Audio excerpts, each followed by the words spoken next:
Success finally আসলো কোনটা, শেখ হাসিনার বিদায় করা নাকি কোনটা সবচেয়ে বড় সাকসেস এখন পর্যন্ত জীবনের মনে হয়? আমার রাজনৈতিক জীবনে তো আমি আমার পুরো জীবনেই শেখ হাসিনাকে বিদায় করাটাই সবচেয়ে বড় সাকসেস বলে মনে করি। এটা আমরা স্বপ্ন দেখতাম যখন আমরা ছাত্র রাজনীতি করি 2018 সাল থেকে।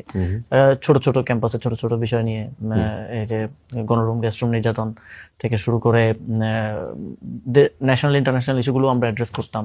আমরা ইভেন এনআরসিসি এর মতো এক নিয়েও বাংলাদেশে আমরা আন্দোলন করেছি, মোদি বিরোধী আন্দোলন করেছি। আমরা ফাদ হত্যা হওয়ার পরে তার প্রতিবাদে আমরা আন্দোলন করেছি। তো ছোট বড় সব ইস্যু মিলিয়ে আমরা আন্দোলন করতাম, কিন্তু এই সবকিছুর মূলে তো ছিল একটা ফ্যাসিস্ট রাষ্ট্র কাঠামো এবং যার মূল চেয়ারে বসেছিলেন শেখ হাসিনা।